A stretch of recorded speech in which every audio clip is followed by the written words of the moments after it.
The rain hammered against the Kingdom Hall windows that October evening in 2019, each drop echoing the rhythm of my racing heart.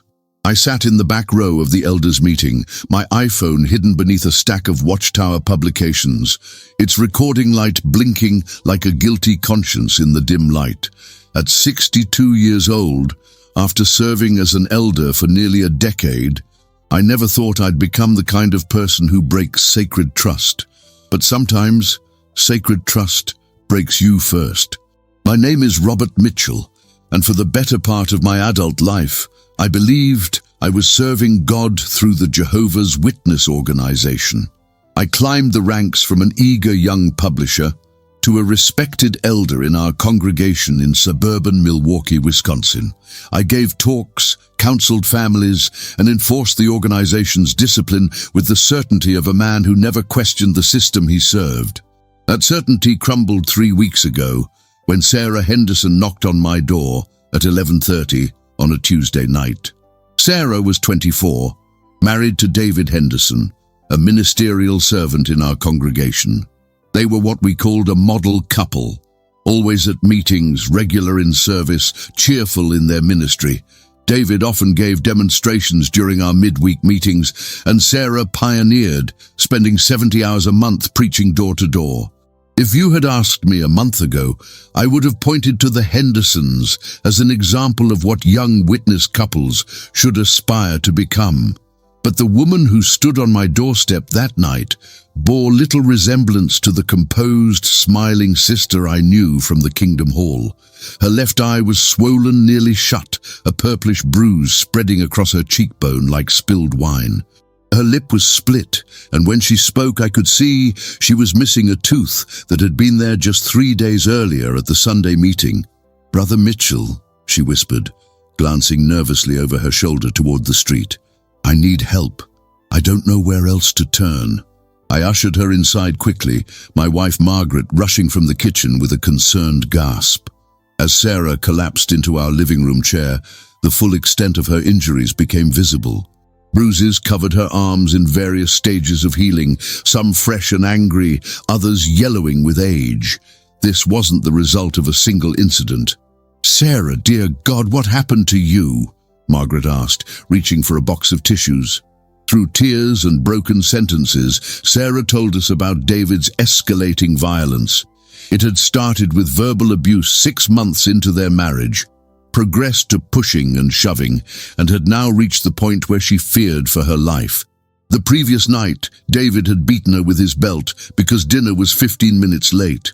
He'd threatened to kill her if she ever told anyone, especially the elders. "I tried to call my mother," Sarah sobbed, "but David took my phone. He monitors everything, my emails, my texts, where I go. I can only leave the house for meetings and service. He says if I try to leave him, he'll tell the elders I'm apostate, that I've been reading material online that criticizes the organization. He knows they'll believe him over me." My stomach churned as I listened. In our congregation, accusations of apostasy were taken extremely seriously. Even unfounded allegations could result in a judicial committee and potential disfellowshipping, complete shunning by family and friends. For someone like Sarah, who had been raised in the organization and had no life outside of it, the threat was particularly devastating. "Have you spoken to any of the other elders about this?" I asked gently. Sarah shook her head. "David is friends with them all. Brother Thompson gave him his current job. Brother Williams recommended him for ministerial servant. They see him as this exemplary young man. Who's going to believe that he beats his wife?" Dear listeners, before we dive deeper into this compelling story, remember to subscribe to our channel so you don't miss any of our exclusive narratives. Every day we bring stories that will move you, make you reflect, and connect deeply with your heart. Leave your comments and share your thoughts about this story. Margaret and I exchanged glances. We both knew David Henderson well. He was charismatic, articulate, and seemed genuinely devoted to the organization. But looking at Sarah's battered face, there was no denying the truth of her situation. The question was, what could we do about it? "Sarah, you need to report this to the police," I said. "What David is doing is illegal. You don't have to suffer in silence." "I can't," she replied immediately. "You know the organization's position on taking brothers to court. If I involve worldly authorities, I'll be the one who gets in trouble. They'll say I should have waited on Jehovah, that I should have tried harder to be a better wife, more submissive. David has already been telling people that I'm rebellious, that I don't respect his headship." I knew she was right. The Watchtower's publications consistently discouraged members from involving secular authorities in internal matters. The organization preferred to handle such issues through its own judicial system, claiming that God's people should be able to resolve conflicts without outside intervention. But what happened when the system protected the abuser instead of the victim? "Then we'll handle this through the proper channels," I said, trying to sound more confident than I felt. "I'll speak to the body of elders. We'll arrange a meeting with David. Get this sorted out." Sarah's laugh was bitter. "You think I haven't tried? 3 months ago, I spoke privately with Brother Thompson. I showed him the bruises. You know what he told me? That marriage is a sacred arrangement, that wives should win their husbands over without a word, through their conduct. He said I should examine my own behavior, see if I was provoking David's anger. He gave me articles to study about being a submissive wife. The words hit me like physical blows. Brother Thompson was the coordinator of our body of elders, a man I'd respected and followed for years. The idea that he would dismiss such serious abuse was almost incomprehensible. Maybe he misunderstood the severity of the situation, I suggested weakly.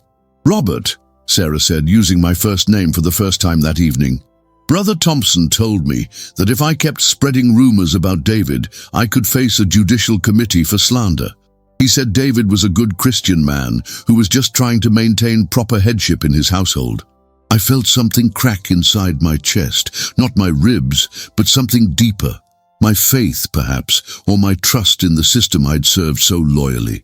I looked at Sarah's bruised face and thought about all the talks I'd given about God's love, about how the organization was a spiritual paradise where everyone was protected and cared for. How many other Sarah Hendersons were sitting in Kingdom Hall meetings, smiling through their pain while their abusers were praised as exemplary Christians. "I'll talk to the other elders," I promised. "We'll figure this out." But even as I said the words, I wondered if I was making a promise I couldn't keep. The organization had clear procedures for handling accusations of wrongdoing, and those procedures required 2 witnesses to any act of misconduct. Unless another person had witnessed David's abuse, it would be his word against Sarah's, and I already knew which side the organization would favor. After Sarah left that night, reluctantly returning to the home where her abuser waited, I couldn't sleep. I lay in bed staring at the ceiling, listening to Margaret's troubled breathing beside me. She was struggling with the same questions that plagued me. How could an organization that claimed to represent God's love allow such suffering to continue? How many other victims were suffering in silence while their abusers held positions of respect and authority? The next morning, I called Brother Thompson to request an emergency meeting of the body of elders. I was careful not to mention Sarah by name, referring only to a serious matter requiring immediate attention. Thompson agreed to meet the following evening, but his tone suggested he already knew what I wanted to discuss. As I hung up the phone, I realized I was about to cross a line I'd never crossed before. For the first time in my life as a witness, I was going to challenge the organization's way of handling things. I had no idea that this decision would set in motion a chain of events that would cost me everything I'd built over decades of faithful service. The autumn wind rattled our windows as I sat in my study that afternoon, preparing for what might be the most important meeting of my life. I pulled out my Bible, the same one I'd used for countless talks and judicial committees, and turned to Micah 6:8. "He has told you, O man, what is good, and what is Jehovah requiring of you, only to exercise justice, to cherish loyalty, and to walk in modesty with your God." Justice. The words seemed to pulse on the page. For years, I'd interpreted that scripture through the lens of organizational loyalty, following the governing body's direction, maintaining unity, keeping the congregation clean. But looking at it now, after seeing Sarah's broken face, I wondered if I'd been missing something fundamental about what justice actually meant. I thought about David Henderson, how he joined our congregation 5 years ago and quickly impressed everyone with his knowledge of the scriptures and his eagerness to take on responsibility. He'd been appointed as a ministerial servant within 2 years, unusually fast, but his dedication seemed genuine. He'd courted Sarah with what appeared to be proper respect and consideration, following all the organization's guidelines for dating and marriage. But now, I wondered, had there been signs I'd missed? Had David's quick rise through the ranks been enabled by a system that valued appearance and compliance over genuine character? I remembered some of his comments during elders' meetings, subtle put-downs of emotional sisters, jokes about women needing firm guidance from their husbands. At the time, I'd dismissed these as harmless banter, maybe even agreed with some of them. Now they took on a sinister significance. The phone rang, interrupting my troubled thoughts. It was Brother Williams, one of the other elders. "Robert, I heard you called an emergency meeting," he said without preamble. "Thompson mentioned it might be about the Henderson situation." My blood ran cold. "What do you mean by Henderson situation?" "Come on, Robert. We all know what's going on. David's been having some challenges with Sarah's submission. It's not uncommon in young marriages. Sometimes wives need time to adjust to proper theocratic order." "Challenges with submission," I repeated, hardly believing what I was hearing. "Jim, are you aware that Sarah has been physically abused?" There was a long pause. When Williams spoke again, his tone was carefully measured. "Robert, I think you need to be very careful about what accusations you're making. David Henderson is a fine young man with an excellent reputation. If you're spreading unsubstantiated claims about him, you could find yourself in serious trouble." The threat was clear, even wrapped in brotherly concern.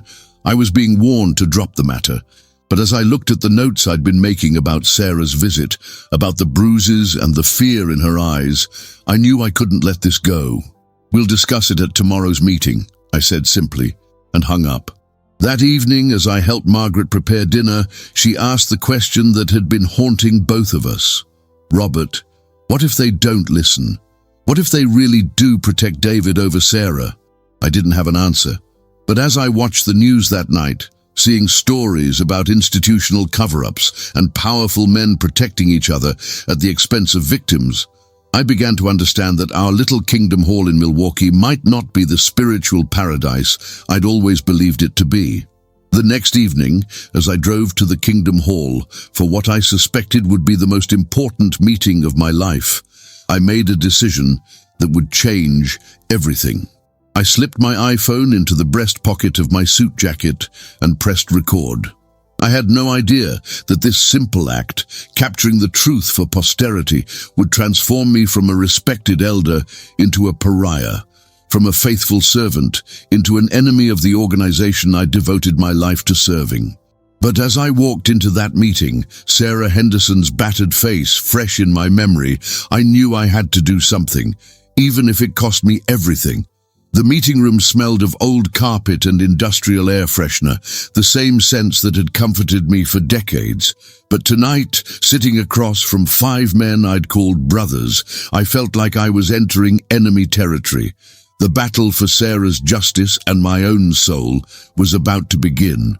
The fluorescent lights in the Kingdom Hall's back room hummed with an electrical tension that seemed to mirror my own anxiety. 6 men sat around the rectangular table, the complete body of elders for our congregation. Brother Thompson, our coordinator, sat at the head with his weathered hands folded over a well-worn Bible. To his right sat Brother Williams, whose warning phone call still echoed in my ears. The others, Brothers Martinez, Foster, Davies, and myself, completed the circle that had made countless decisions affecting the lives of our congregation members over the years. Brother Mitchell, Thompson began, his voice carrying the authoritative tone he used during judicial committees. "You mentioned a serious matter requiring our immediate attention. Please proceed." I cleared my throat, acutely aware of the iPhone recording every word from my jacket pocket. The weight of it seemed to press against my chest like a stone. "Brothers, I've been approached by a sister in our congregation who is experiencing difficulties in her marriage." "Which sister?" Williams asked immediately, though his tone suggested he already knew. "Sarah Henderson." I watched their faces carefully. Thompson's expression remained neutral, but I caught a quick exchange of glances between Williams and Foster. "She came to me 3 nights ago seeking help. She's been physically abused by her husband." The silence that followed stretched uncomfortably long. Finally, Thompson spoke. "Robert, we've already discussed this matter. Brother Williams informed me of your concerns. I think there may be some misunderstanding about the situation." "What kind of misunderstanding?" I pressed. "The woman had a black eye, a split lip, and bruises covering her arms. Are you suggesting I imagined those injuries?" Brother Martinez, a soft-spoken man in his 70s who rarely spoke up during meetings, shifted uncomfortably in his chair. "Perhaps we should hear from Brother David himself before making any judgments." "That's exactly the problem," I said, my voice rising slightly. "We can't keep protecting David Henderson while his wife suffers. This isn't about marriage counseling anymore. This is about criminal assault." The temperature in the room seemed to drop 10 degrees. Thompson's jaw tightened almost imperceptibly, and I could see the other elders exchanging worried glances. In 20 years of attending these meetings, I'd rarely seen such an immediate shift in atmosphere. "Brother Mitchell," Thompson said slowly, "I need to remind you of something very important. We, as elders, are called to protect the reputation of God's organization. When we make accusations against our brothers, especially serious accusations like this, we must be absolutely certain of our facts. Do you have 2 witnesses to any acts of violence?" I felt my heart sink. The 2-witness rule. It was one of the organization's most ironclad policies, based on their interpretation of biblical principles. No matter how serious an accusation, without 2 witnesses to the actual event, no disciplinary action could be taken. It was a rule that had protected the organization from false accusations, but it also effectively silenced victims of abuse who were attacked in private. "You know there were no witnesses," I said. "Domestic violence doesn't typically happen in front of audiences, but Sarah's injuries are evidence enough." "Injuries that could have been caused by anything," Foster interjected. He was a younger elder, only in his 40s, but he'd always been eager to demonstrate his loyalty to organizational policies. "Perhaps she fell. Perhaps there was an accident. We can't assume that Brother David is responsible without proper evidence."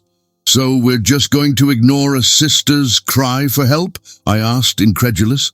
Thompson leaned forward, his eyes fixing on mine with an intensity that made me uncomfortable. "Robert, let me ask you something. How long have you been serving as an elder?" 9 years, I replied, unsure where this was going. "And in those 9 years, have you ever known this body of elders to handle a serious matter incorrectly?" The question hung in the air like an accusation. I realized that Thompson wasn't just asking about my trust in their judgment, he was questioning my loyalty to the organization itself. In the witness hierarchy, challenging the decisions of appointed elders was tantamount to challenging God's appointed authority. "I've always respected this body," I said carefully, "but I've never seen a situation quite like this one." "Then perhaps," William said, "you should trust those of us who have more experience in these matters." That's when Brother Davies, who had been silent until now, spoke up. Davies was the oldest among us at 78, a man who had been baptized in the 1960s and had seen the organization through numerous changes in doctrine and policy. His voice carried weight that even Thompson respected. "I think we need to be very careful here," Davies said slowly. "If there really is abuse happening, we have an obligation to protect the innocent. But we also can't allow unfounded accusations to destroy a brother's reputation. Then what do you suggest? I asked. Thompson answered before Davies could respond. We'll handle this the way we always handle such matters. We'll meet with both David and Sarah separately, get their sides of the story, and make our decision based on the evidence presented. And if David denies everything? I asked. Then without additional witnesses or evidence, we'll have to accept his word as a faithful brother in good standing. Thompson replied matter-of-factly. I felt something breaking inside me, not just disappointment, but a fundamental crack in my understanding of justice. So, Sarah's word means nothing.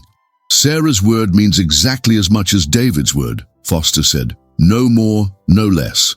That's how we maintain fairness and avoid the kind of he said, she said situations that destroy congregations. Except Sarah has the bruises to prove her case, I pointed out.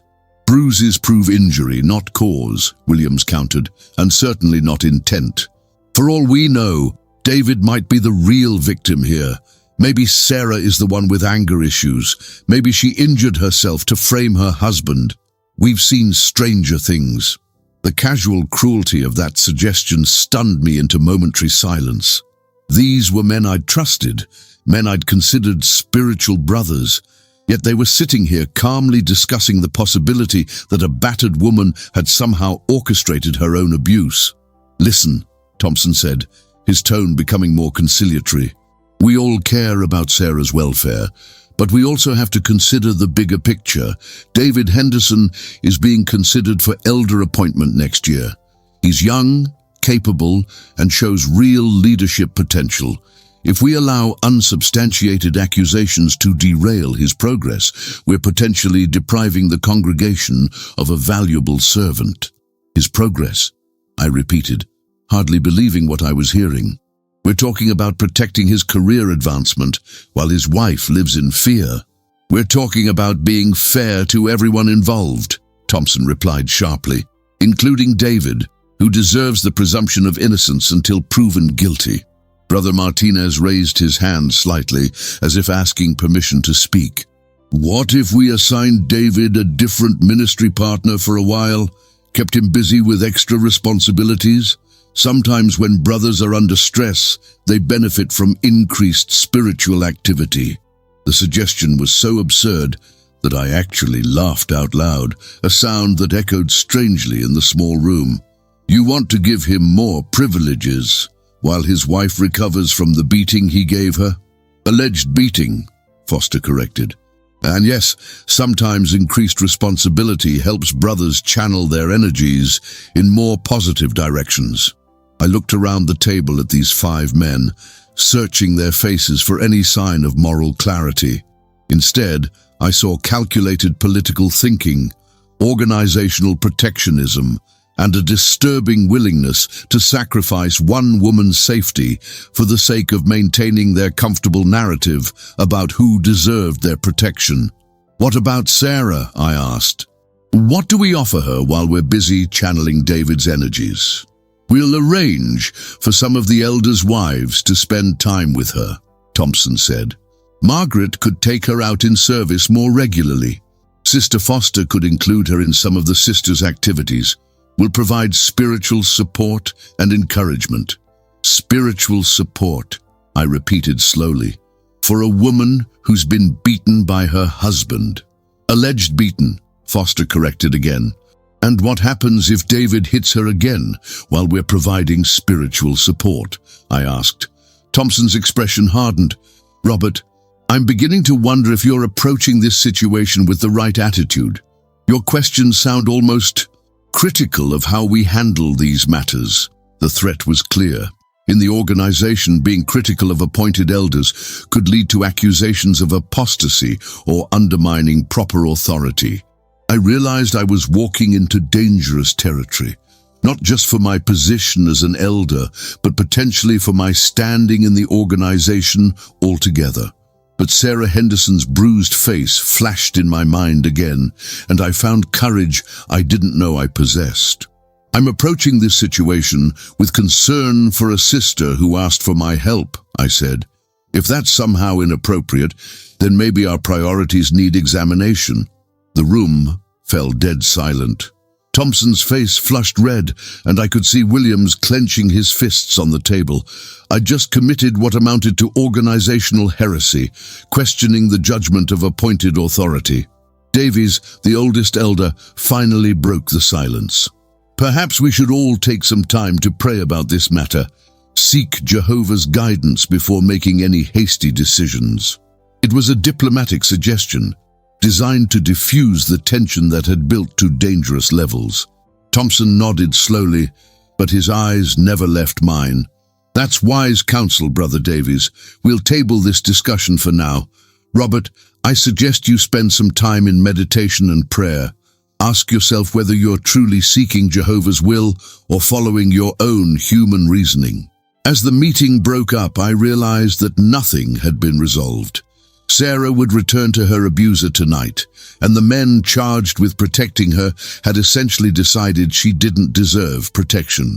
Worse, I'd painted a target on my own back by challenging their decision. Walking to my car in the Kingdom Hall parking lot, I felt the weight of the recording device in my pocket. I'd captured every word of that meeting. The casual dismissal of abuse, the protection of the abuser, the veiled threats against anyone who dared to dissent. For the first time in my life as a witness, I possessed evidence of the gap between the organization's public image and its private practices. But what could I do with it? Publishing it would mean immediate disfellowshipping and the loss of my family and friends. Keeping it secret meant watching Sarah suffer while her abuser was promoted within the organization. As I drove home through the dark Milwaukee streets, I realized I'd reached a crossroads that would define not just my future, but my very identity. The organization I'd served faithfully for decades had shown me its true face tonight. The question was, what was I going to do about it? Margaret was waiting up for me when I got home, her face etched with worry. "How did it go?" she asked. I sat down beside her on our worn sofa and took her hands in mine. "It went exactly as Sarah said it would. They're going to protect David and blame her." "What are we going to do?" she whispered. I thought about the recording in my pocket, about Sarah Henderson's desperate plea for help, about the comfortable lies I'd been living with for years. "I don't know yet," I said, "but I know we can't do nothing." Outside, the October wind continued to howl, as if the very elements were protesting the injustice we'd witnessed. Inside our home, Margaret and I sat in troubled silence, both of us sensing that our lives as we'd known them were about to change forever. The next morning brought a phone call that would push me even further toward a decision I wasn't ready to make. It was Sarah, calling from her work during her lunch break, the only time she could speak freely. "Brother Mitchell," she said, her voice barely above a whisper, "David knows I talked to you. I don't know how, but he knows. Last night he—" Her voice broke into sobs. "Sarah, where are you? Are you safe? I'm at work, but I have to go home tonight. He said if I ever speak to the elders again about our private matters, he'll make sure I never speak to anyone again." The threat was unambiguous. David Henderson was escalating, becoming more dangerous, and the men who should have been protecting his victim were instead planning to give him more responsibility and authority. "Sarah, you need to get to a safe place. Do you have family outside the organization? Someone who could help you? My sister lives in Chicago, but she's disfellowshipped. If I contact her, the elders will find out. I'll lose everything." It was the impossible choice that the organization's policies created. Stay and suffer abuse, or leave and lose everyone you'd ever loved. For someone raised in the insular world of Jehovah's Witnesses, it was often no choice at all. "Let me think about this," I said. "There has to be something we can do." But as I hung up the phone, I realized that thinking wasn't enough anymore. Sarah Henderson was running out of time, and the organization I'd trusted to protect her was actively enabling her abuser. That's when I made the decision that would cost me everything. I was going to make sure the world heard what had been said in that meeting room. I was going to break the silence that protected predators and punished victims. I just didn't realize yet how high the price would be. 3 days passed before I found the courage to listen to the recording. I sat in my home office at 2 in the morning, headphones on, while Margaret slept upstairs. As the voices of my fellow elders filled my ears, I felt like I was hearing them for the first time. The casual dismissal of Sarah's suffering, the strategic protection of David's reputation, the veiled threats against anyone who might challenge their decision, it was all there, captured in digital clarity.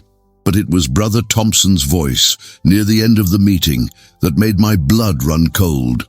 Brothers, we need to remember that our primary responsibility is to protect the organization's reputation.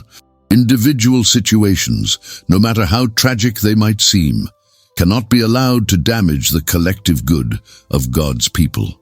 I replayed that segment 5 times, each repetition driving the knife of realization deeper into my chest. This wasn't about justice, faith, or protecting the innocent. This was about institutional preservation at any cost. Sarah Henderson was just collateral damage in a system designed to protect itself above all else. The next morning brought another phone call from Sarah. This time, she was calling from a hospital emergency room. "Brother Mitchell," she whispered, her voice thick with pain and medication, "I need you to know what happened, in case something worse happens to me." "Sarah, my God, what did he do?" "David came home drunk last night. He said he'd heard from Brother Williams that I was spreading lies about him to the elders. He beat me with his fists this time, not just slapping. He broke 2 of my ribs and gave me a concussion. When I collapsed, he kicked me in the stomach and said next time he'd finish the job." I gripped the phone so tightly my knuckles went white. "Did you tell the hospital staff what happened?" "I told them. I fell down the stairs. David drove me here himself, played the concerned husband perfectly. The doctors believe him because he's so convincing, so caring in public.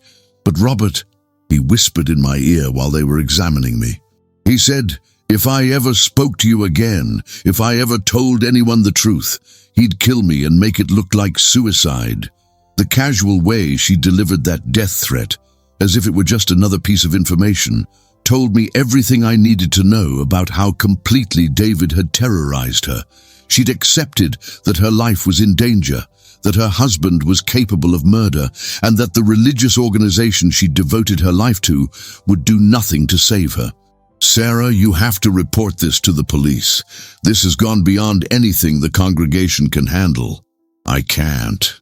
You know what happened to Sister Rodriguez when she reported her husband for molesting their daughter. The elders said she should have handled it internally first. She was reproved for failing to follow proper theocratic procedure, and her husband was just counseled privately. He's still serving as a ministerial servant, and she's been marked as a troublemaker." I remembered the Rodriguez case vividly. It had been presented to us as a cautionary tale about the dangers of involving secular authorities in congregation matters. At the time, I'd accepted the elders' handling of the situation. Now, I saw it for what it really was: a cover-up that protected a child molester and punished his victim's mother for seeking justice. "Sarah, listen to me carefully. You're going to die if you stay with David. Not might die, will die. He's escalating, and the elders have basically given him permission to continue." "I know," she said simply, "but I have nowhere to go. No money, no support system outside the organization. If I leave David and get disfellowshipped, I'll be completely alone. At least if I stay, I might survive long enough for him to get tired of beating me." The hopelessness in her voice was devastating. Here was a young woman, intelligent and capable, who'd been so thoroughly isolated and terrorized that she was choosing potential death over certain shunning. The organization that claimed to be a spiritual paradise had created a prison for her, with abuse on one side and abandonment on the other. "Give me 48 hours, I said. "Don't do anything, don't make any decisions. Just survive for 48 hours. Can you do that?"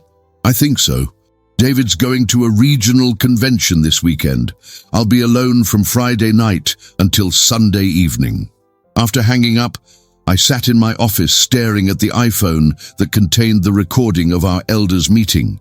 The evidence of institutional cover-up was right there in my hands, but releasing it would destroy not just my own life, but potentially Margaret's as well. She'd been a witness even longer than I had. Her entire identity was wrapped up in the organization. But then I thought about Sarah Henderson, lying in a hospital bed with broken ribs, planning her survival in 48-hour increments.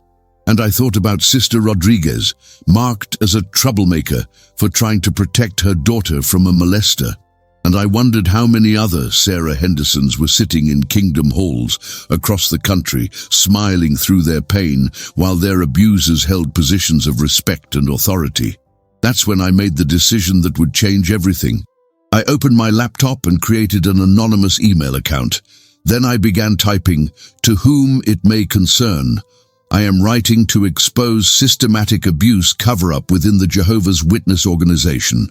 The attached audio recording contains a meeting of congregation elders discussing their decision to protect an abusive husband while ignoring his wife's pleas for help. This is not an isolated incident, but part of a pattern of institutional behavior that prioritizes organizational reputation over victim safety." I attached the audio file and began researching email addresses. Local news stations, newspapers, advocacy groups for abuse survivors, investigative journalists who had covered religious organizations before. If the Watchtower organization wouldn't protect Sarah Henderson, maybe public exposure would force them to act. But before I sent those emails, I needed to do something else. I needed to warn Sarah about what was coming. If this story went public, she would inevitably be identified as the victim. The organization would likely move quickly to discredit her or silence her permanently through disfellowshipping. She deserved to know what storm was approaching. I called her back. "Sarah, I need to ask you something, and I need you to think carefully before answering. What if there was a way to expose what's happening to you, to force the organization to address these issues publicly? But it would mean risking everything, your membership, your family relationships, everything you've known your entire life." The line was quiet for so long, I thought she'd hung up. Finally, she spoke. "You're talking about going public, aren't you?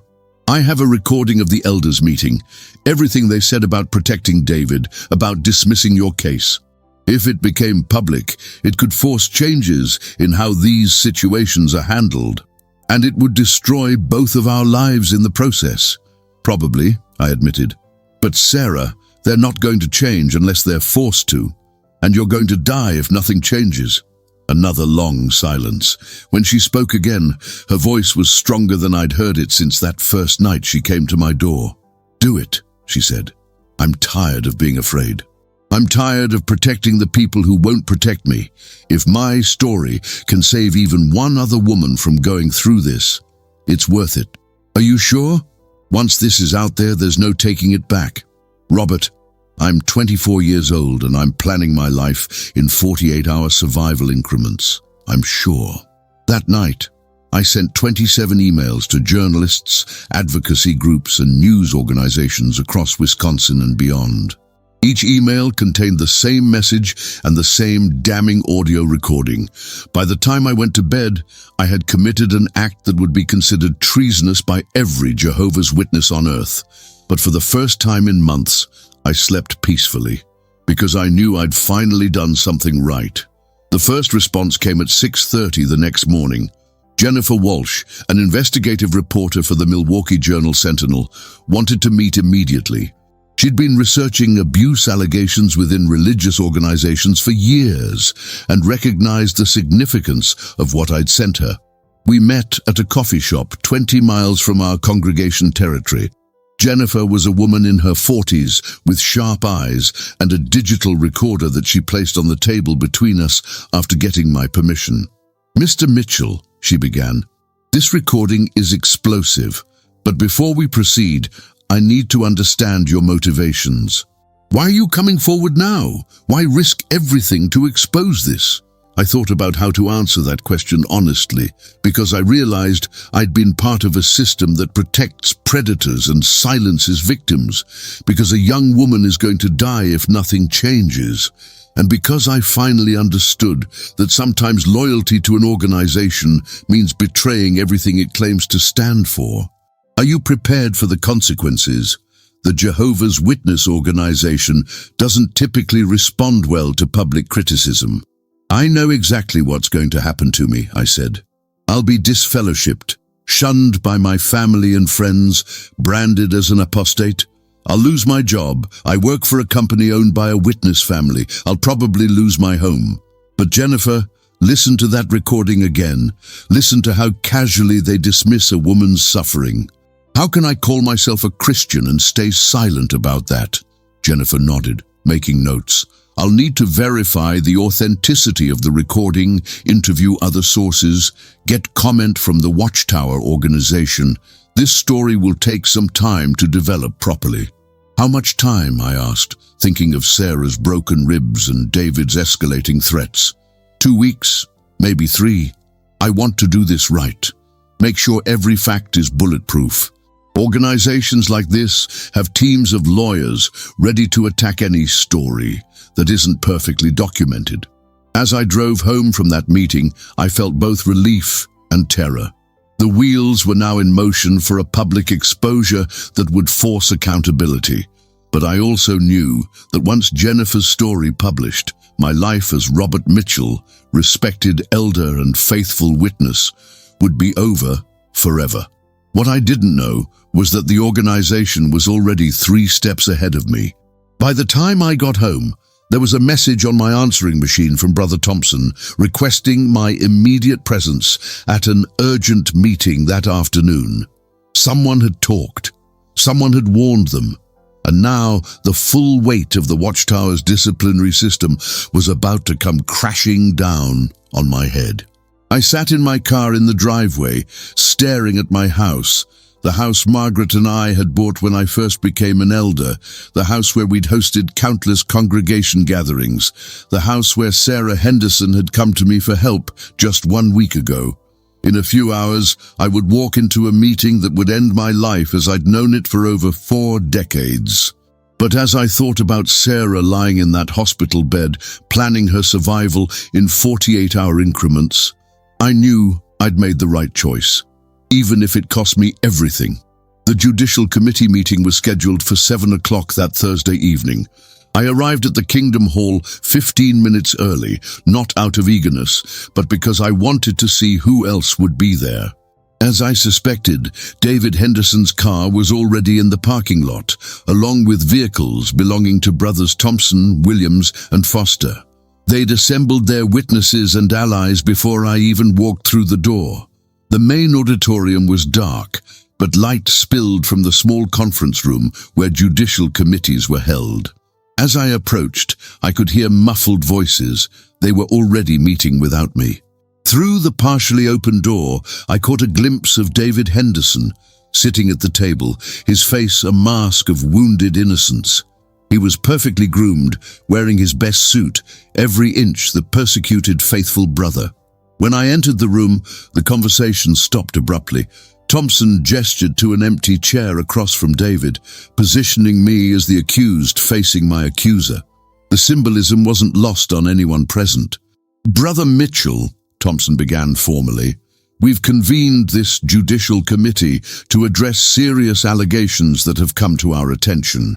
Brother Henderson has informed us that you've been making false accusations against him, spreading rumors that could damage his reputation and standing in the congregation." I looked directly at David Henderson for the first time since this ordeal began. He met my gaze steadily, his expression conveying hurt disappointment rather than anger. It was a masterful performance, the wronged brother facing his false accuser with Christian dignity.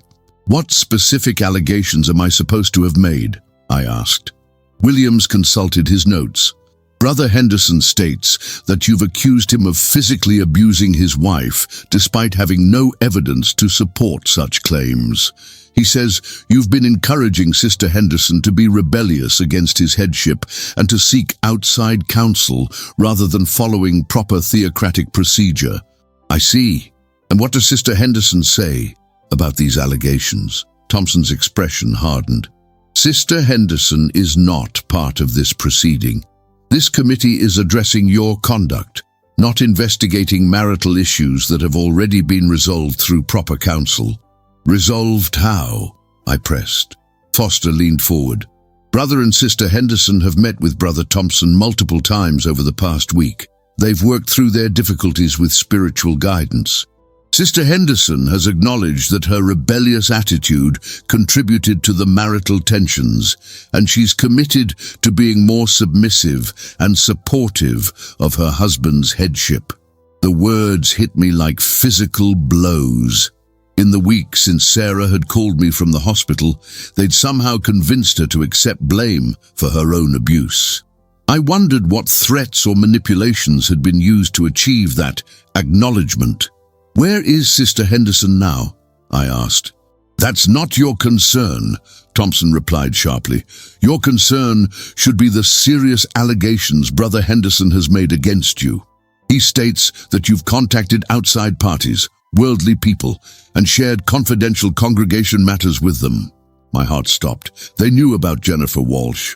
Somehow, despite my precautions, they'd discovered that I'd contacted the press. The weight of that knowledge settled over the room like a suffocating blanket. I'm not sure what you're referring to, I said carefully. David Henderson spoke for the first time, his voice trembling with what sounded like genuine emotion. Brother Mitchell, I know you think you're helping Sarah, but you don't understand our situation. Yes, we've had some difficulties. What marriage doesn't? But Sarah has problems, emotional problems. Sometimes she hurts herself when she gets upset, and then she blames me. The elders have been helping us work through this. The lie was so smooth, so believable, that for a moment I almost doubted my own memory of Sarah's battered face. David had crafted a narrative that portrayed him as the long-suffering husband of a mentally unstable wife, and the elders were clearly buying it completely. Sarah hurts herself? I repeated. It's more common than you might think, Williams added. Some sisters, especially young ones, struggle with emotional regulation. They create drama, hurt themselves, then blame their husbands to get attention or sympathy. We've seen it before.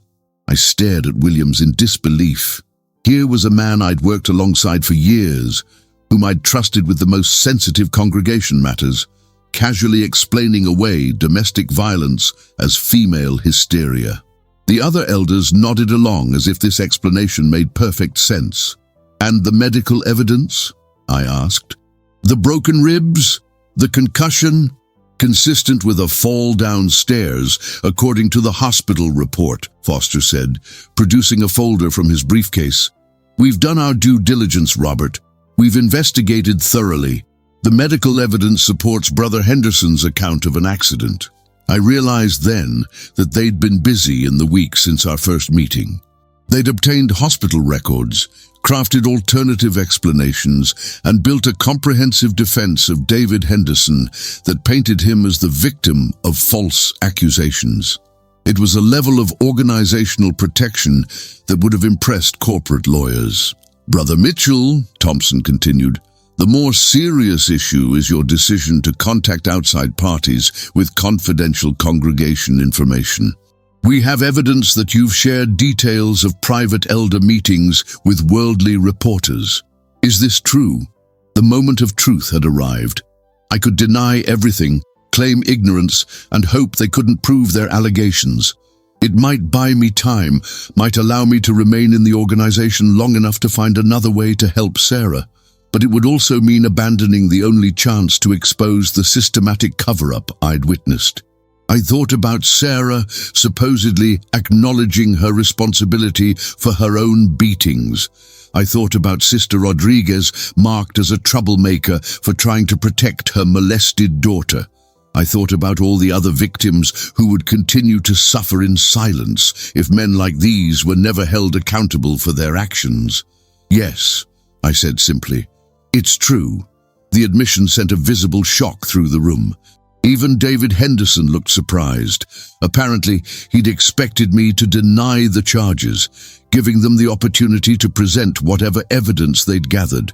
You admit to sharing confidential congregation matters with worldly reporters? Thompson asked, his voice rising. I shared evidence of abuse, cover-up with journalists who might be able to help protect an innocent victim. I corrected. I did what you refused to do. I tried to get justice for Sarah Henderson. The explosion of voices that followed my admission was immediate and chaotic. Williams shouted about apostasy and disloyalty. Foster demanded to know what other confidential information I'd shared. Even Brother Martinez, usually the peacemaker, looked at me with something approaching horror. Thompson raised his hand for silence. When the room quieted, his voice carried the cold finality of a judge pronouncing sentence. Brother Mitchell, by your own admission, you have violated the sacred trust placed in you as an elder. You've shared confidential congregation matters with opponents of God's organization. You've undermined the authority of this body of elders and damaged the reputation of a faithful brother. Most seriously, you've demonstrated a rebellious spirit that puts your own judgment above that of God's appointed representatives. God's appointed representatives, I repeated slowly. Is that really what you think you are? Because God's representatives in the Bible stood up for the oppressed, not for their oppressors. The comparison to biblical precedent clearly stung. Thompson's face flushed red. Don't you dare use the scriptures to justify your treachery. You've betrayed not just this body of elders, but the entire organization. You've aligned yourself with enemies of the truth. The only thing I've betrayed is a system that protects abusers and silences victims. I shot back. If that makes me an enemy of your truth, then so be it. David Henderson suddenly began to cry, not the quiet tears of genuine emotion, but the dramatic sobs of a man performing grief. Brothers, he said through his tears, I forgive Brother Mitchell for what he's done to me. I know he thinks he was helping Sarah, but he doesn't understand how much damage he's caused. Sarah and I were working through our problems with your guidance. Now, with all this publicity and investigation, she's been encouraged to leave me. My marriage is destroyed because of his interference. The manipulation was breathtaking. In 30 seconds, David had transformed himself from abuser to victim, from perpetrator to innocent husband, destroyed by meddling elders and vindictive reporters. And the other elders were eating it up completely. You see what you've done? Williams asked me accusingly. You've destroyed a marriage that could have been saved through proper spiritual guidance. I've given a woman a chance to escape before her husband killed her, I replied. That's enough, Thompson declared. Robert, you are hereby removed from your position as an elder, effective immediately. Furthermore, this body is recommending to the circuit overseer that you be disfellowshipped for apostasy, slander against a faithful brother, and bringing reproach upon God's organization. The words hit me like a physical assault. Disfellowshipping meant complete social death, no contact with family or friends who remained in the organization, no acknowledgement of my existence by people I'd known for decades. For someone raised as a witness, it was the equivalent of being erased from the world. You have 7 days to prepare a defense, Thompson continued. If you wish to remain in the organization, you'll need to demonstrate genuine repentance, publicly apologize to Brother Henderson, and take steps to undo the damage you've caused by contacting these reporters. And if I don't, then you'll be announced as disfellowshipped at next week's service meeting. Your name will be read from the platform, and the congregation will be instructed to treat you as someone who has rejected Jehovah and his organization. As I left the Kingdom Hall that night, I realized I was walking away from everything I'd built over 4 decades. My position, my friendships, my family relationships, all of it would be gone within a week unless I crawled back and begged forgiveness for trying to help an abuse victim. But the strangest thing was how liberated I felt. For the first time in my adult life, I wasn't worried about maintaining my standing in the organization or protecting my reputation among the brothers. I was free to do what was right without calculating the political consequences. I drove home slowly, taking a route that passed by Sarah's house. The lights were on, and I could see figures moving behind the curtains. I wondered if she was there, if she was safe, if she knew yet that our small act of rebellion had set larger forces in motion. My phone buzzed with a text message from Margaret. How did it go? I stared at that message for a long time before responding. Margaret had been a witness since childhood. Her entire family, all her friends, her whole social world revolved around the organization. If I was disfellowshipped, she would be pressured to limit her association with me, possibly even to separate from me entirely. The organization's literature was clear that faithful spouses should not let disfellowshipped partners interfere with their spiritual progress. I typed back, "We need to talk when I get home." That conversation would be one of the hardest of my life. But as I pulled into our driveway, I saw Jennifer Walsh's car parked across the street. She'd been waiting for me, and the determined expression on her face told me she had news. "Mr. Mitchell," she said as I approached her car, "I've been making calls all day, following up on your story. You need to know, you're not the first person to contact me about abuse cover-ups in Jehovah's Witness congregations. In fact, you're the 5th this year." The implications of that statement staggered me. If 5 people in one region had reached out to a single reporter, how many others were suffering in silence across the country? How extensive was this pattern of institutional protection for abusers? "There's something else," Jennifer continued. "I spoke to someone at the Watchtower's legal department today. When I mentioned your congregation and the Henderson case, they already knew about it. They're sending representatives to Milwaukee tomorrow." "Representatives for what?" "Damage control." "Mr. Mitchell, this story is bigger than just your congregation, and the organization knows it. They're going to do everything in their power to discredit you, to silence Mrs. Henderson, and to make this story disappear. You need to be prepared for a fight unlike anything you've experienced." As Jennifer drove away, I stood in my driveway looking up at the house where Margaret waited for news that would shatter her world. Inside that house, I would have to explain that everything we'd believed about our organization was a lie, that the men we'd trusted with our spiritual welfare were more concerned with protecting their image than protecting the innocent. But I would also have to tell her that despite the cost, despite the pain that was coming, I didn't regret what I'd done. Because sometimes losing everything is the only way to find out who you really are. The conversation with Margaret that night lasted until 3 in the morning. We sat at our kitchen table, the same table where we'd shared thousands of meals and made countless plans for our future in the organization, and I watched 43 years of her life crumble with each word I spoke. "They're going to disfellowship you," she said finally, her voice hollow with shock. "After everything you've done for the congregation, all the years you've served faithfully, they're going to throw you away like garbage." "I knew this would happen when I made the recording," I said. "The organization doesn't tolerate dissent, even when the dissent is about protecting abuse victims." Margaret was quiet for a long time, staring at her hands folded on the table.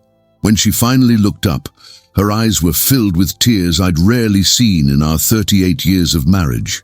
"What about us, Robert? What happens to our marriage when you're disfellowshipped?" It was the question I'd been dreading. The Watchtower's publications were clear about how faithful spouses should handle disfellowshipped partners. Minimal contact, no spiritual fellowship, constant encouragement to return to the organization. Many marriages didn't survive the strain. "I don't know," I admitted. "That's going to be your choice to make." "My choice?" Margaret's voice cracked.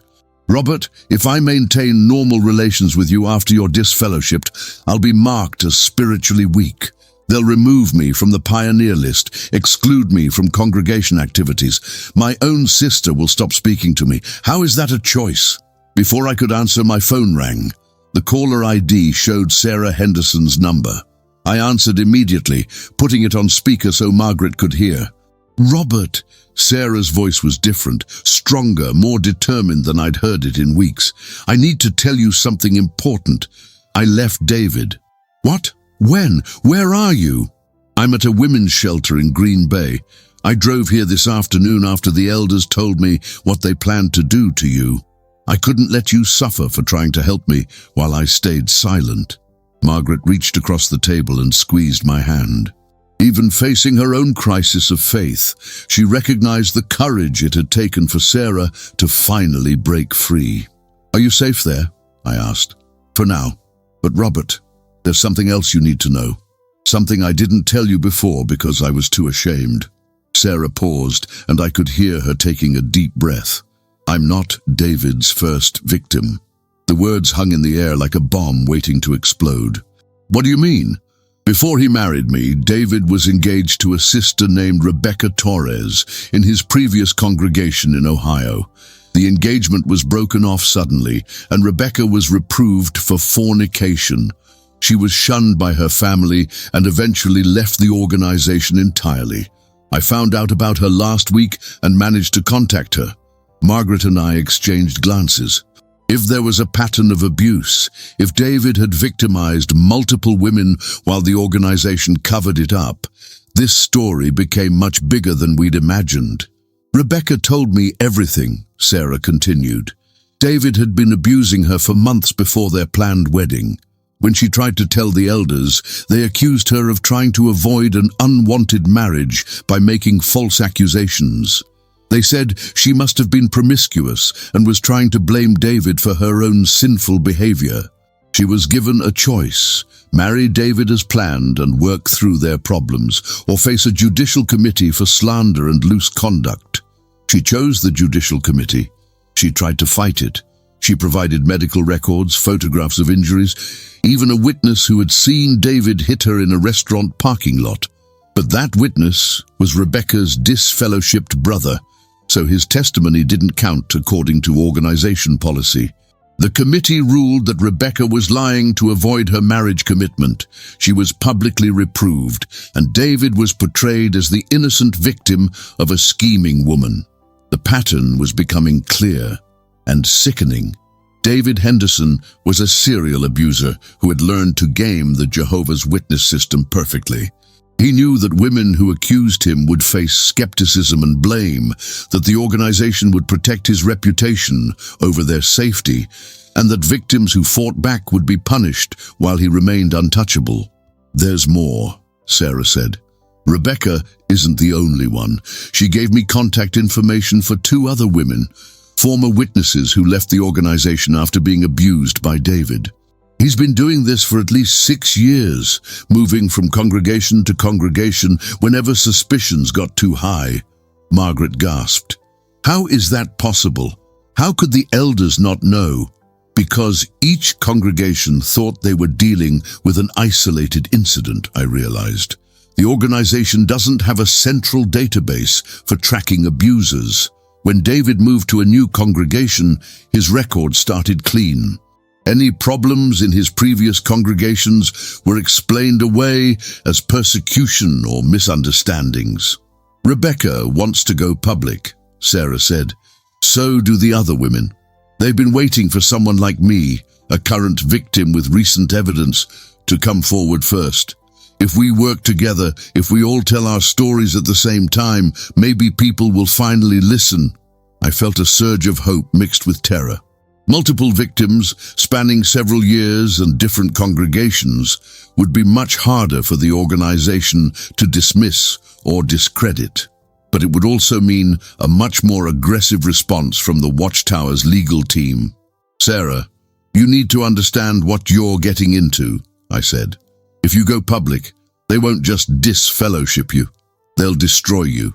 They'll claim you're mentally unstable, that you're a disgruntled former member making false accusations for attention or money. They have teams of lawyers whose job is to discredit people like you." "I know," she said quietly. Rebecca warned me about what happened to her when she tried to speak out years ago. They hired private investigators to dig into her past. They contacted her employer to suggest she was emotionally unstable. They even reached out to her non-witness family members to spread rumors about her character. But Robert, I'm already destroyed. My marriage is over, my congregation family has abandoned me, and I'm hiding in a shelter because my husband threatened to kill me. What more can they take from me? The strength in her voice was remarkable. This young woman, who had been so terrified just a week ago that she could barely speak above a whisper, was now ready to take on one of the most powerful religious organizations in America. There's something else you should know, Sarah continued. The reporter you contacted, Jennifer Walsh, she reached out to me today. She's been investigating abuse cover-ups in religious organizations for 3 years. She says the Jehovah's Witness cases are among the most systematic and well-organized she's ever encountered. What does that mean? It means this isn't just about individual congregations making bad decisions. It's about organizational policies that virtually guarantee abusers will be protected and victims will be silenced.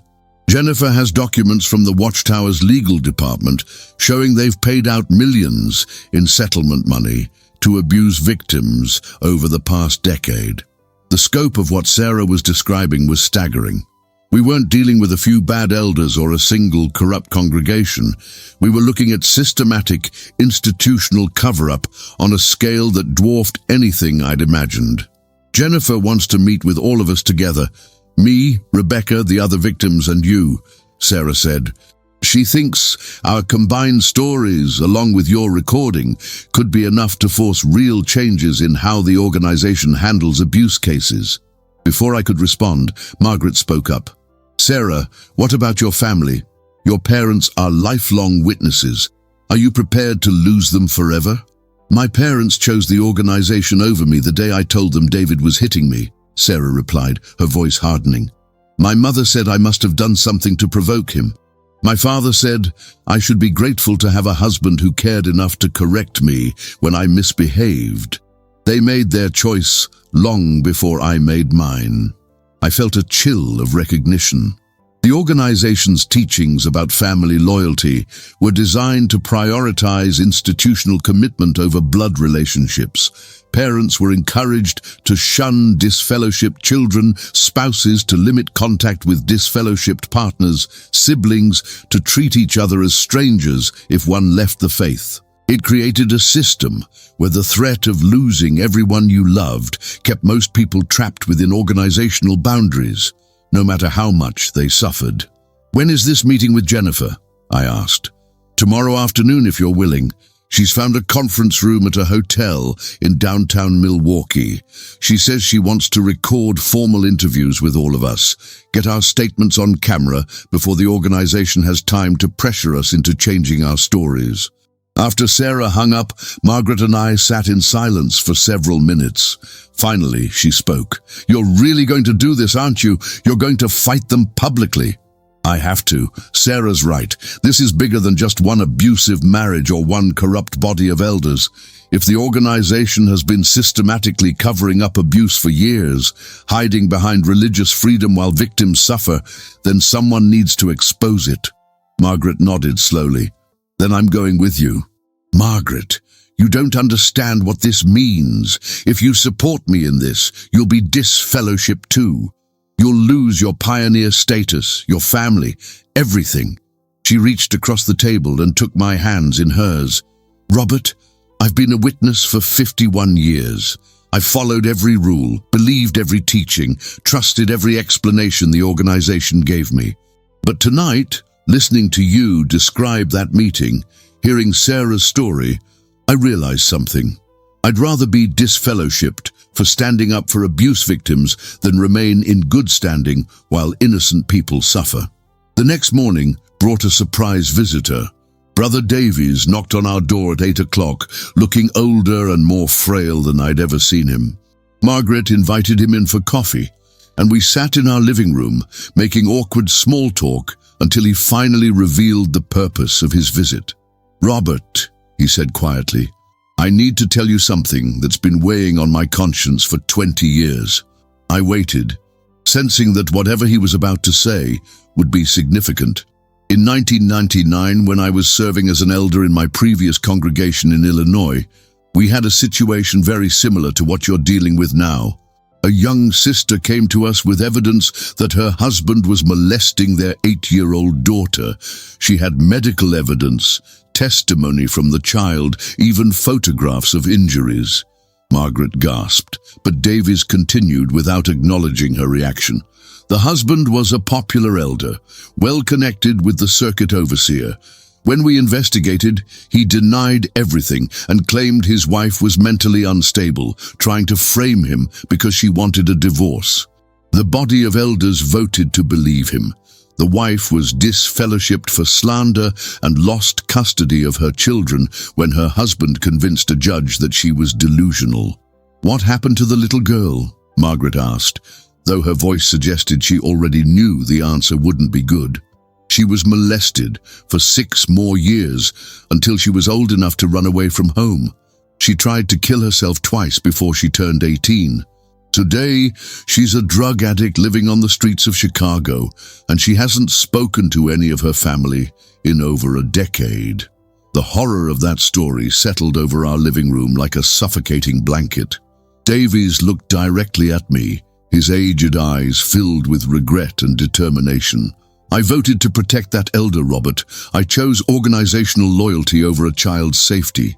I've carried that guilt for 20 years, watching that family destroy itself while their abuser was eventually promoted to circuit overseer." "Why are you telling me this now?" I asked. "Because when I listened to you challenge us the other night, when I saw your courage in standing up for Sarah Henderson, I realized I'd been given a second chance, a chance to do what's right instead of what's convenient." Davies reached into his jacket and pulled out a manila envelope. "These are copies of all the documentation from that 1999 case.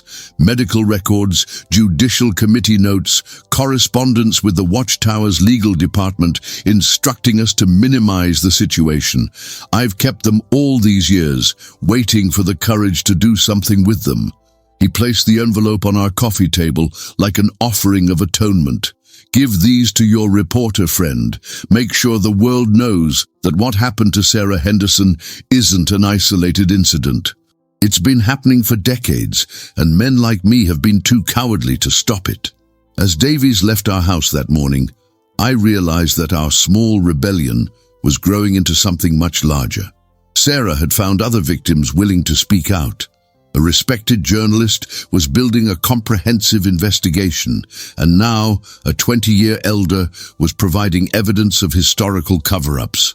The Watchtower organization was about to face the kind of public scrutiny it had managed to avoid for decades, and all because one young woman had been brave enough to ask for help, and one old fool of an elder had been finally willing to provide it.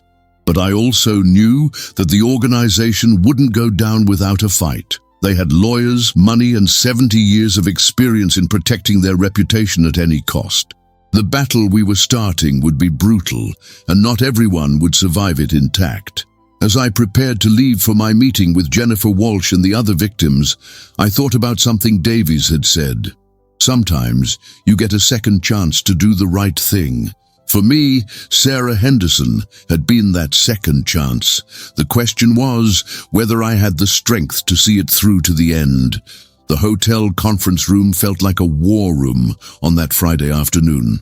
Jennifer Walsh had transformed the space into an impromptu television studio with professional cameras, lighting equipment, and audio recorders arranged around an oval table. As I walked in with Margaret and the envelope of documents from Brother Davies, I saw that we were joining a gathering that would have been unthinkable just 2 weeks earlier. Sarah Henderson sat at one end of the table, looking more composed and determined than I'd ever seen her. The bruises on her face had faded to yellow and green, but they were still visible under the makeup she'd applied for the cameras. Beside her sat a woman in her early 30s with short auburn hair and intelligent brown eyes, Rebecca Torres, David's former fiancée from Ohio. Two other women completed our group of survivors. Jennifer introduced them as Maria Gonzalez from Texas and Lisa Chen from Oregon. Both had been married to David Henderson in different congregations under different circumstances, but their stories followed the same devastating pattern: escalating abuse, pleas for help ignored by elders, and eventual disfellowshipping when they refused to stay silent. "Ladies and gentlemen," Jennifer began, adjusting her recording equipment, "what we're documenting today represents one of the most significant investigations into institutional abuse cover-up I've encountered in 15 years of journalism. Mr. Mitchell, before we begin with the individual interviews, can you walk us through what you recorded at that elders meeting?" I played the audio recording for the group, watching their faces as they heard the casual dismissal of abuse, the strategic protection of the abuser, and the explicit threats against anyone who challenged the system. Rebecca Torres began crying during Thompson's speech about protecting the organization's reputation above individual suffering. "That's exactly what they told me," Rebecca said when the recording ended. "Word for word, the same script. They've been using the same tactics for years." Maria Gonzalez nodded grimly. "In my case, they added that my accusations were probably influenced by feminist propaganda I'd encountered in college. They said higher education had corrupted my thinking about proper submission to male headship. The sophistication of their response is what's most disturbing," Jennifer observed, making notes. "This isn't a case of individual elders making poor decisions. This is systematic institutional behavior, implemented consistently across different states and congregations. Someone is training these men to respond this way." That's when Rebecca dropped the bombshell that changed everything.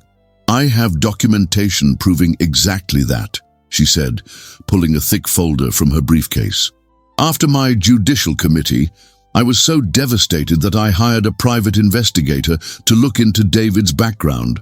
What we found was that the Watchtower's legal department had been tracking David's history for years. They knew he was an abuser. They knew he'd been accused multiple times, and they had protocols in place for managing the situation." She spread documents across the table: legal memos, internal correspondence, and what appeared to be training materials for elders dealing with sensitive allegations. "This memo," Rebecca said, pointing to a letterhead document bearing the Watchtower's official logo, "was sent to the body of elders in David's Ohio congregation 6 months before our engagement was announced. It outlines specific procedures for handling domestic difficulty allegations in ways that minimize legal liability and media exposure." Jennifer leaned forward, studying the document carefully. "This is extraordinary.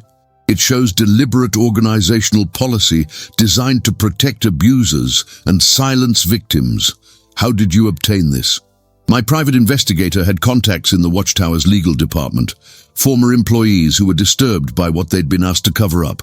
This memo is just one of hundreds they've written over the years, providing elders with step-by-step instructions for discrediting abuse victims." I read over Jennifer's shoulder as she examined the memo.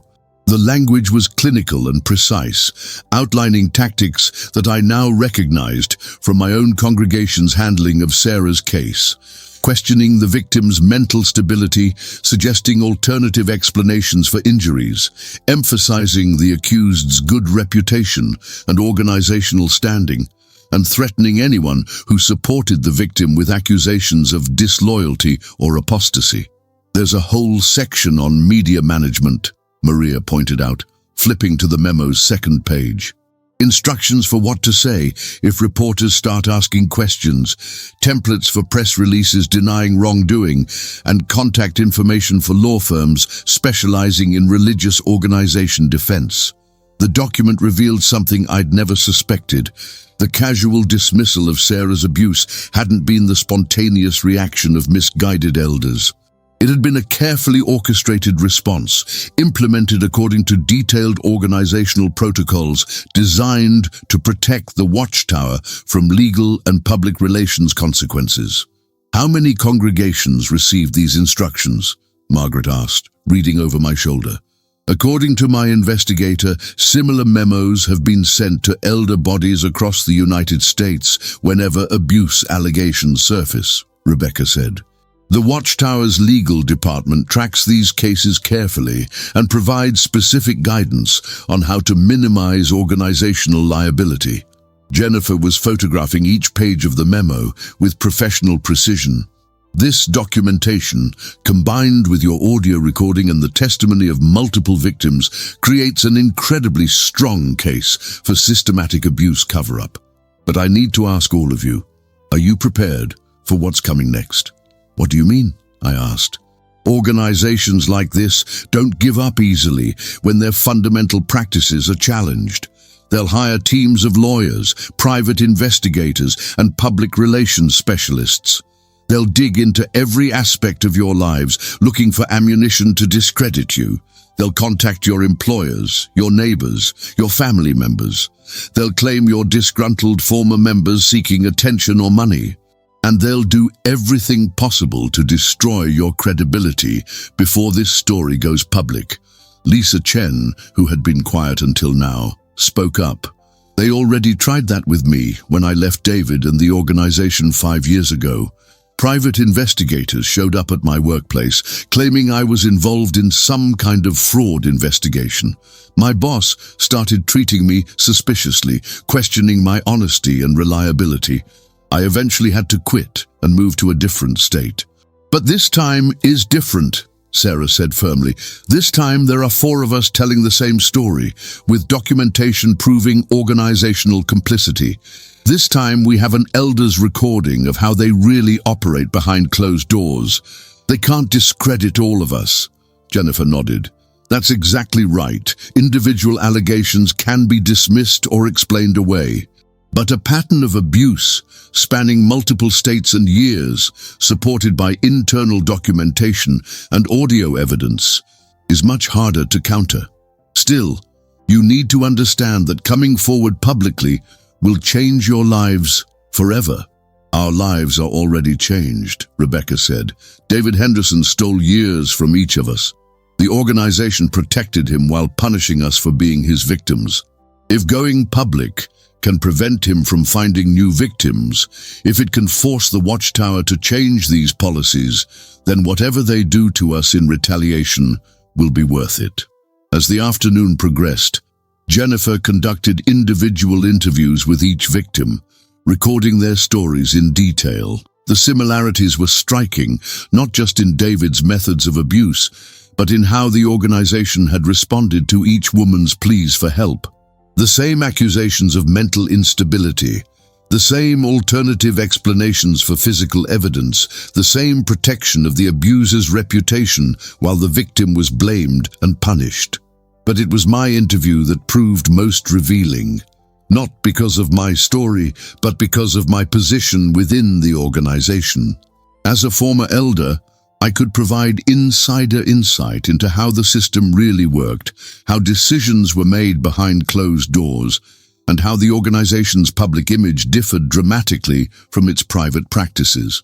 Mr. Mitchell, Jennifer said during my recorded interview, in your opinion, was your congregation's handling of Mrs. Henderson's case typical or exceptional? Based on what I've learned from these other women and from the documentation Rebecca provided, I'd say it was absolutely typical. The elders followed their training exactly. Protect the accused brother, question the victim's credibility, threaten anyone who supports the victim, and minimize the situation to avoid organizational liability. Drill, and in your 9 years as an elder, how many similar cases did you encounter? I thought carefully before answering.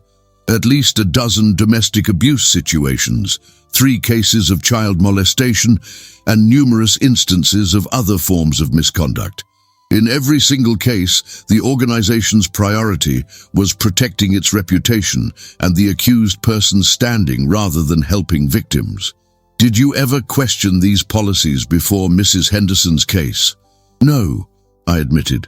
I trusted that the organization knew best, that their policies were based on biblical principles and divine guidance.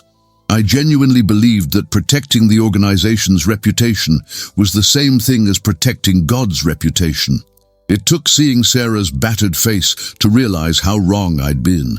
As the interviews concluded, Jennifer outlined her publication timeline. The story would run in the Milwaukee Journal Sentinel's Sunday edition, with follow-up pieces planned throughout the following week. She'd also arranged for the story to be picked up by national news outlets and investigative programs that specialized in religious organization accountability. I estimate you have about 72 hours before this becomes public, Jennifer told us. The Watchtower's media monitoring services will likely detect the story on Saturday evening when the Sunday edition goes online. By Monday morning, their legal team will be in full crisis mode. What should we expect? Sarah asked. Everything I warned you about and more. They'll claim this is an organized attack by apostates and disgruntled former members. They'll argue that their religious freedom is being violated by people who don't understand their biblical principles. They'll position themselves as the victims of a malicious media campaign designed to destroy a peaceful religious organization. And David Henderson? Rebecca asked. He'll disappear, Jennifer said with certainty. Organizations like this have protocols for protecting high-value assets when scandals break. He'll be transferred to a congregation in another state, possibly given a new identity within the organization, and surrounded by handlers who will manage his public image. As we left the hotel that evening, I realized that we'd crossed a point of no return. In 72 hours, our story would be public knowledge. The Watchtower organization would respond with every resource at their disposal.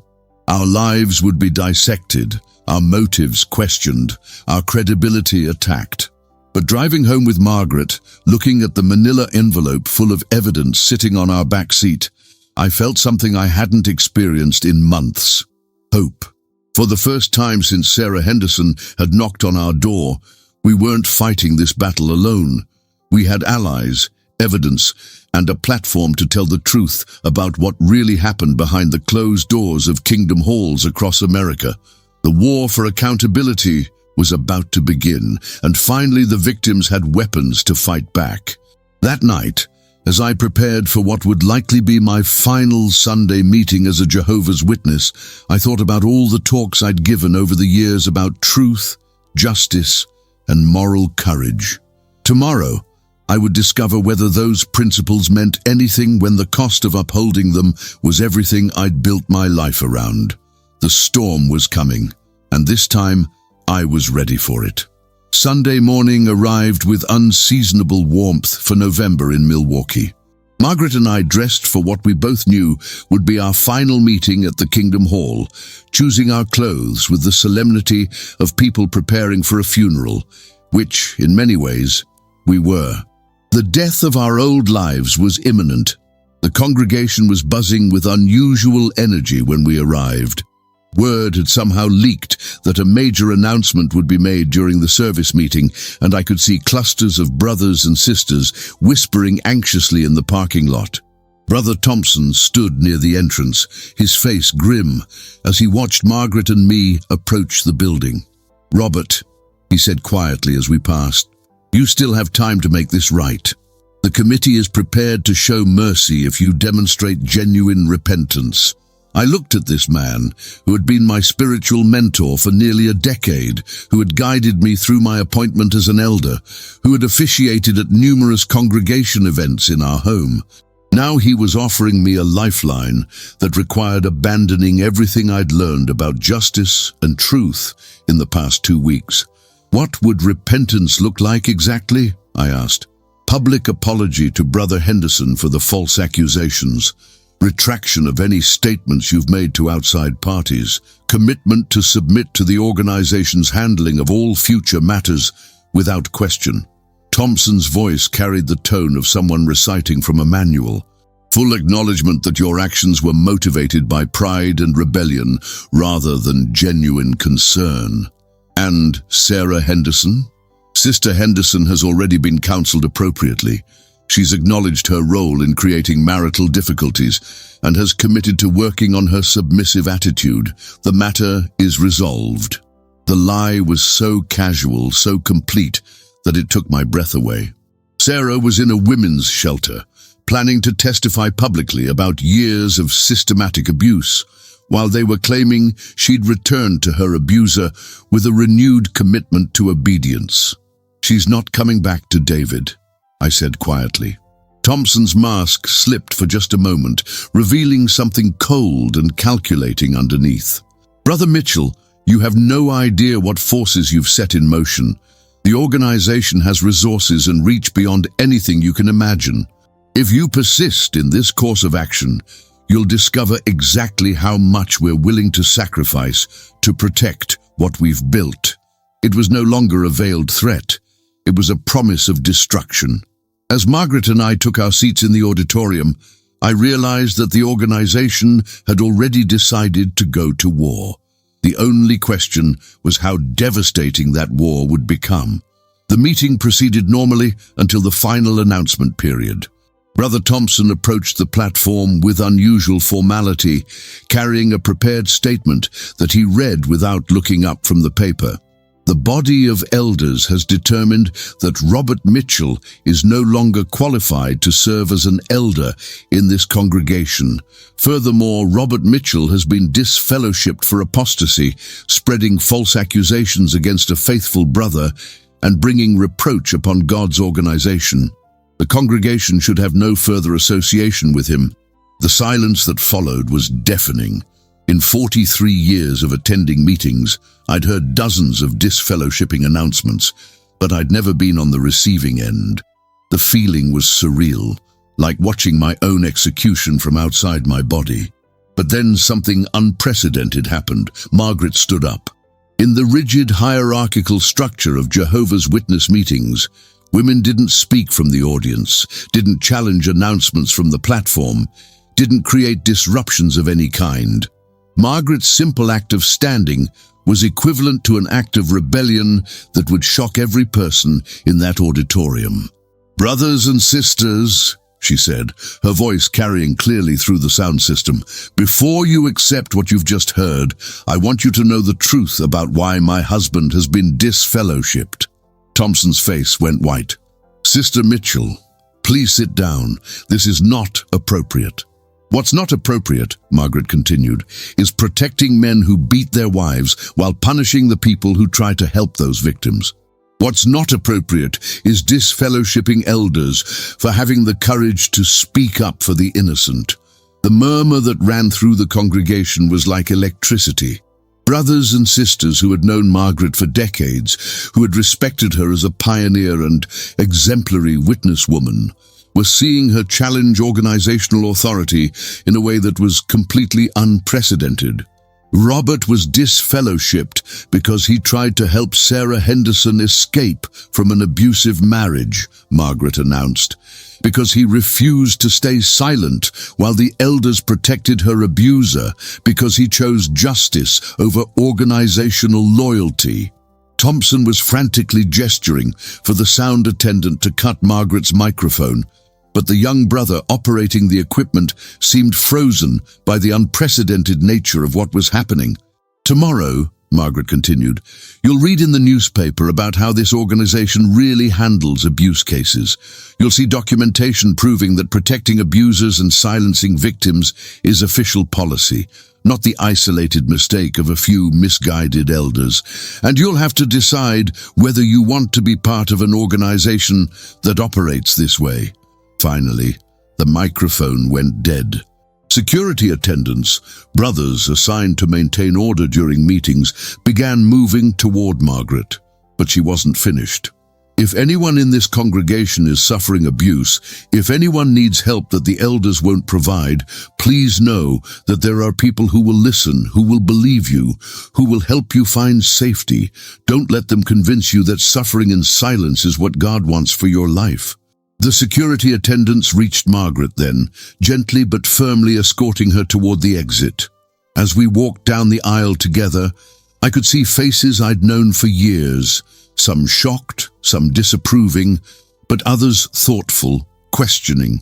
Margaret's speech had planted seeds of doubt that would be hard for the organization to uproot. Outside in the parking lot, we were surrounded immediately by a small group of congregation members who had followed us out. To my surprise, they weren't there to condemn us.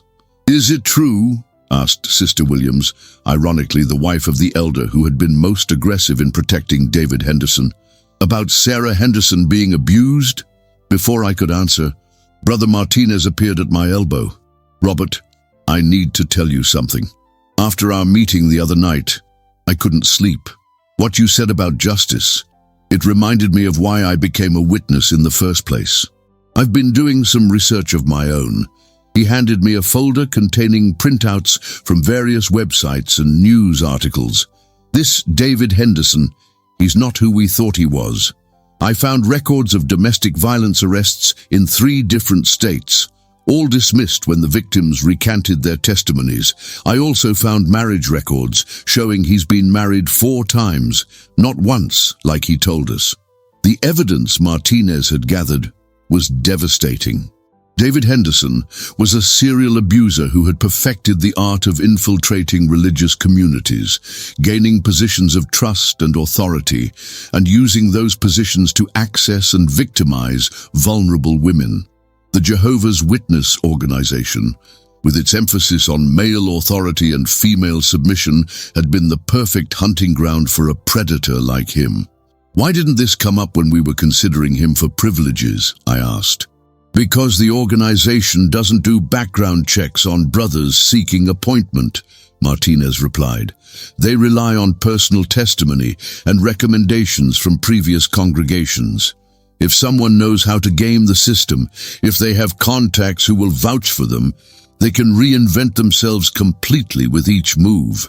But as we stood in that parking lot, sharing information that should have been available to the congregation before David Henderson was ever allowed near vulnerable members, I realized how fundamentally broken the system really was. The organization that claimed divine guidance in all its decisions was actually operating with less oversight and accountability than most secular institutions. My phone buzzed with a text message from Jennifer Walsh. "Story goes live in 4 hours. Prepare yourselves." That evening, Margaret and I sat in our living room watching the local news. At exactly 6 o'clock, the lead story began. "Investigation reveals systematic abuse cover-up in religious organization." Jennifer's reporting was thorough and devastating. She presented our audio recording, the victims' testimonies, and Rebecca's documentation in a package that painted a clear picture of institutional wrongdoing. The story included responses from the Watchtower's legal department, predictable denials, and claims of religious persecution, but the evidence was too overwhelming for their standard deflection tactics to be effective.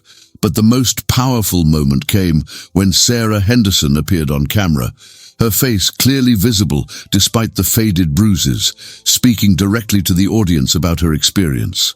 "I want every woman watching this to understand something," Sarah said, looking directly into the camera. "If you're being abused, if you're being told that suffering in silence is what God wants for you, if religious leaders are protecting your abuser while blaming you for your own victimization, that's not God's will. That's human corruption hiding behind religious authority. You deserve safety, you deserve justice, and you deserve people who will believe you and help you find both." The phone started ringing before the newscast ended. Some calls were supportive, current and former witnesses who had suspected similar cover-ups in their own congregations. Others were hostile, loyal organization members accusing us of apostasy and lies.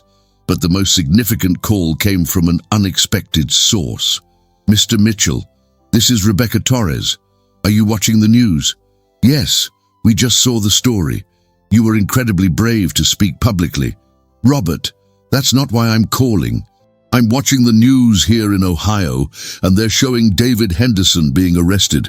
The police went to his apartment an hour ago with a warrant." I grabbed the remote and switched to a national news channel.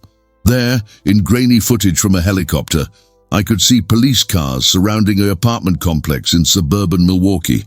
The caption read, "Domestic violence suspect arrested following media investigation." "They got him," I said to Margaret, hardly believing what I was seeing. But Rebecca's next words brought me back to reality. "The arrest is just the beginning, Robert.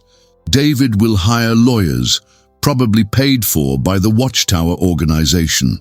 He'll claim he's being persecuted for his religious beliefs.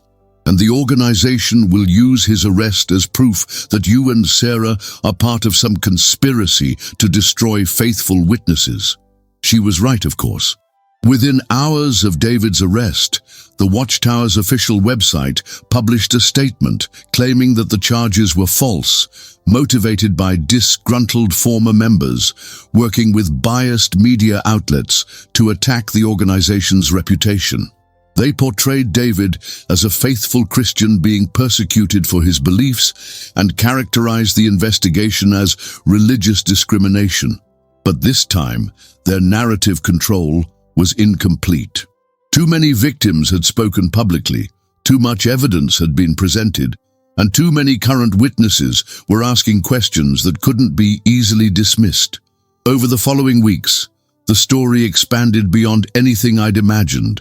Abuse survivors from across the country came forward with similar experiences. Internal documents leaked by current and former Watchtower employees revealed the scope of the cover-up protocols.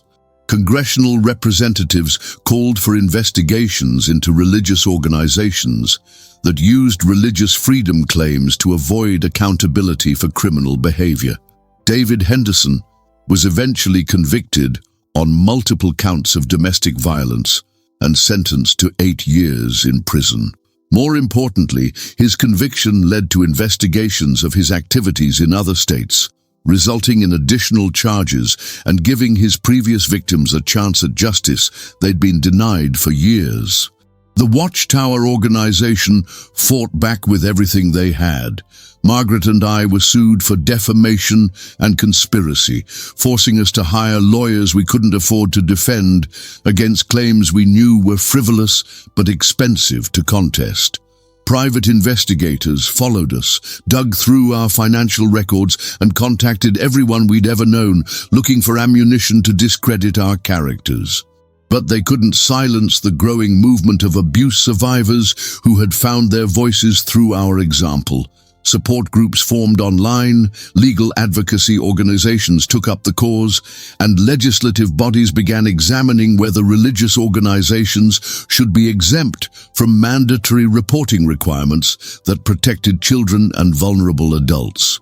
Today, 3 years later, I'm no longer a Jehovah's Witness. Neither is Margaret. She was eventually disfellowshipped for promoting apostasy by supporting my actions. We lost most of our friends, several family members stopped speaking to us, and I had to find new employment after my witness employer fired me for conduct incompatible with Christian values. But we gained something more valuable than anything we lost. We gained the knowledge that we'd stood up for justice when it mattered most. We gained relationships with incredibly brave women who had survived horrors and found the courage to speak truth to power. We gained an understanding of what real faith looks like, not blind obedience to human authority, but commitment to protecting the innocent and speaking up for those who can't speak for themselves. Sarah Henderson completed her college degree and now works as a counselor for domestic violence survivors. Rebecca Torres became a legal advocate for abuse victims in religious communities. Maria and Lisa have rebuilt their lives outside the organization that failed them, and both have found healing through helping other survivors. The Watchtower organization still exists, still claims divine authority, still protects abusers while punishing victims.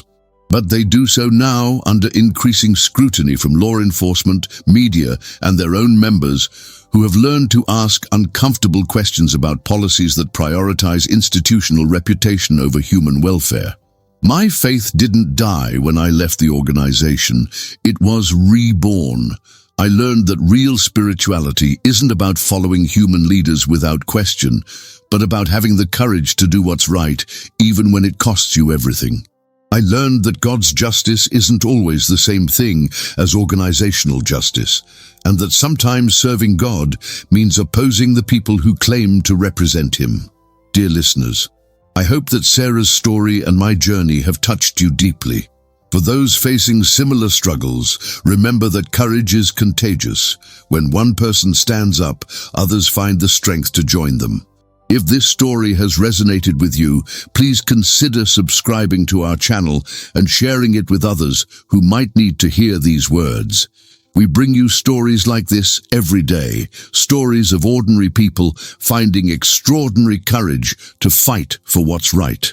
Leave your comments below and let us know how this story has impacted you. Because in the end, that's what this has all been about. Making sure that no one suffers alone, that every voice is heard, and that justice prevails even when powerful institutions try to silence it. If our story has inspired just one person to speak up, to seek help, or to stand up for someone who can't stand up for themselves, then everything we went through was worth it. The truth has a way of surfacing, no matter how deeply buried. And sometimes, just sometimes, the truth is powerful enough to change everything.